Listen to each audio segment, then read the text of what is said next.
नमस्कार मित्रांनो, संभाजी अर्जुन तुराय या व्हिडिओमध्ये तुमचं सहर्ष स्वागत आहे. आज आपण पाहणार आहोत शेळी पालनातून खर्च किती नफा मिळतो. काही लोक म्हणतात शेळी पालन म्हणजे नोटांचा पाऊस, तर काही जण म्हणतात खर्च जास्त आणि फायदा कमी. तर आजच्या व्हिडिओमधून आज आपण पाहणार आहोत शेळी पालनाचा पूर्ण खर्च किती येतो, नेमकं उत्पन्न किती मिळते, 12 महिन्याचा नफा किती मिळतो, छोट्या प्रमाणामध्ये आणि मोठ्या प्रमाणामध्ये याचा हिशोब कसा लागणार आहे, आणि शेवटी तुम्ही शेळी पालन सुरू केल्यास किती कमवू शकता. व्हिडिओ शेवटपर्यंत नक्की बघा. आता सगळ्यात पहिल्यांदा आज आपण पाहणार आहोत शेळी पालन सुरू करताना मुख्य खर्च कोणत्या 4 गोष्टीवर होतो. सगळ्यात पहिल्यांदा आज आपण पाहणार आहोत म्हणजे शेळ्या खरेदी. सगळ्यात पहिल्यांदा शेळ्यामध्ये 2 जाती आहेत. एक उस्मानाबादी किंवा सिरोही जातीची एक शेळी. तर तुम्हाला पाहायला गेलं तर 10 ते 15 हजार रुपये एका शेळीची तुम्हाला खरेदी या ठिकाणी करावी लागते. तर तुम्हाला एक बकरा देखील घ्यावा लागता. एका बकरीची देखील किंमत 10 ते 15 हजार असतात. जर तुम्ही 10 शेळ्या प्लस एक बकरा तर असा तुम्ही सेट घेतला तर तुम्हाला 90,000 ते 1.5 लाखापर्यंत तुमचा इथे खर्च येतो. दुसरा तुम्हाला खर्च येणार आहे तो म्हणजे शेड बांधकाम. तर तुम्ही स्थानिक साहित्य वापरलं तर तुम्हाला जवळजवळ 10 शेळ्यासाठी 20,000पर्यंत खर्च येतो. तर तुम्ही चांगला टीन शेड केला, बाहेरचं साहित्य आणून तुम्ही खर्च केला तर तुम्हाला 40,000 ते 60,000 रुपये याचा खर्च येतो. आता तिसरा खर्च येतो तो म्हणजे खाद्य खर्च. तर खाद्यावरचा खर्च बघायला गेला तर खादी, भुसा, हिरव्या चाऱ्याचं मिश्रण, मिनरल मिक्सचर, तर या सर्वाचा विचार केला तर तुम्हाला दर महिन्याला 5,000 ते 6,000 तुम्हाला महिन्याचा खर्च येतो. तर वर्षाचा एकूण खर्च पाहायला गेलं तर 40,000 ते 50,000 याचा एकूण तुम्हाला खाद्यावरचा खर्च येतो.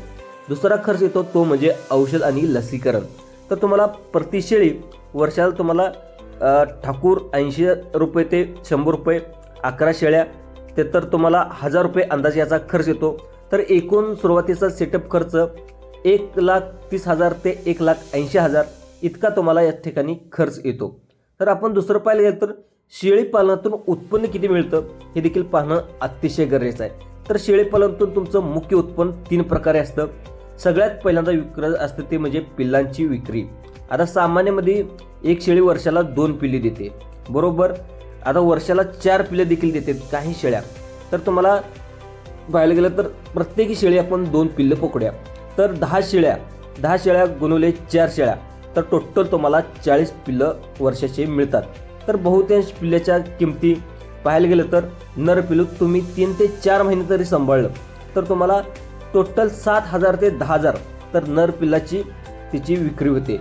तर मादी पिल्लाची तर आपण विक्री केली तर तुम्हाला तब्बल चांगलं सांभाळलं तर तुम्ही 5 ते 6 महिने त्या मादी पिल्लाला तुम्ही सांभाळला तर तुम्हाला 7,000 ते 10,000 त्याची पण देखील विक्री होते.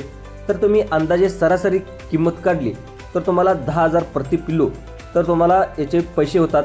तर आपण 40 पिल्लाचे तर पकडले तर 40 पिल्लाचे तुम्ही गुणवले 10,000 तर पकडले तर तब्बल तुम्हाला म्हणजे 10 पिल्लाचे तर पकडले तुम्हाला 10,000ने तर 1 लाख म्हणजे 4 लाखापर्यंत तुमची विक्री होते.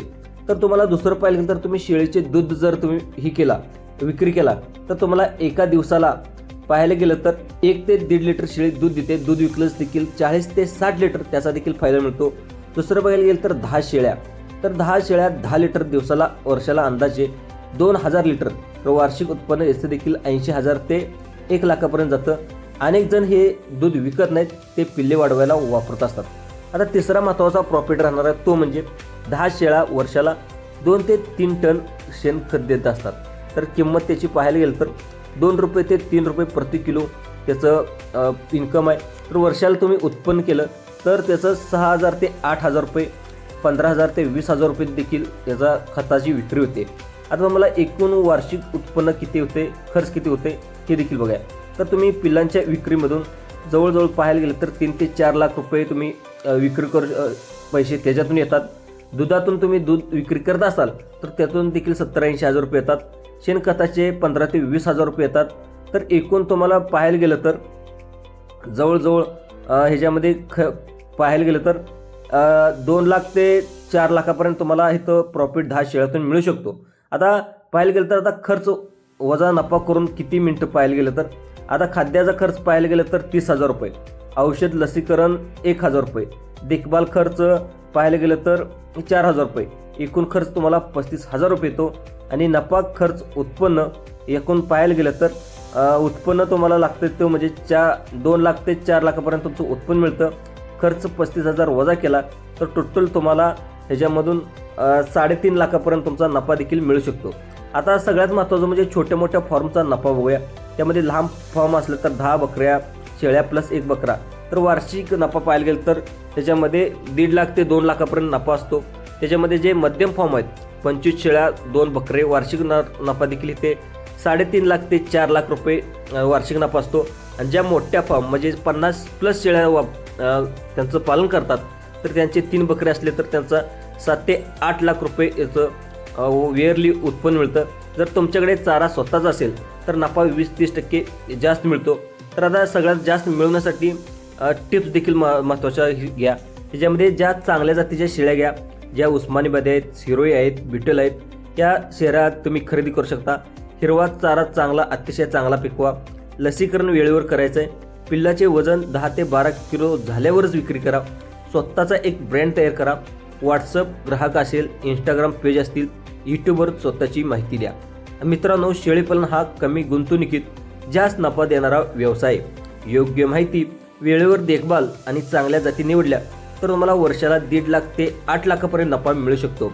असेच चॅनलला व्यवसायाबद्दल व्हिडिओ पाहण्यासाठी जे आपलं संभाजी अर्जुन तुराई यूट्यूब चॅनल आहे ते यूट्यूब चॅनलवर शेळीपालन असतील, नंतर वेगवेगळ्या गोष्टी असतील, म्हणजे तुम्हाला जे शेतीविषयक असतील, बैलगाड्या शर्यत असेल, या जे आपल्या शेतीच्या संबंधित जे तुम्हाला शेतकऱ्यावर म्हणजे गावाकडे करणारे चालू होणारे जे व्यवसाय असतील वेगवेगळे, ते व्यवसायाबद्दल देखील आपल्या चॅनलवरती वारंवार व्हिडिओ येत असतात. आता ह्यामध्ये सगळ्यात पहिल्यांदा आपण शेळीपालनचं संपूर्ण माहिती बघितलेली आहे. तर शेळीपालनकडून जे आपल्या बँका असतात का, जिल्हा मध्यवर्ती बँक असेल, नंतर बँक ऑफ इंडिया असेल, नंतर वेगवेगळ्या बँका असतात, त्या बँकेकडून शेळीपालनासाठी कर्ज कसं घ्यायचं. आता तुम्हाला अनेक लोक बेरोजगार असतात, त्यांना देखील शेळीपालन सुरू करायचं असतं, पण शेळीपालनाबद्दल तुम्हाला कर्ज कसं घ्यायचं बँकेकडून, त्यासाठी कोणकोणती कागदपत्र लागतात, अटी आणि नियम काय आहेत, याच्याबद्दल देखील पुढील व्हिडिओ बनवू का, तुम्हाला काय वाटतं नक्कीच कमेंट बॉक्समध्ये सांगा.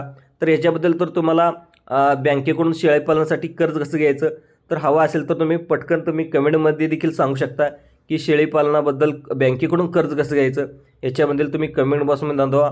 आणि हा व्हिडिओ आवडल्यास फ्रीमध्ये एक लाईकचं बटन दिसतं, त्या लाईकच्या बटनला देखील सबस्क्राईब करायला विसरू नका. धन्यवाद.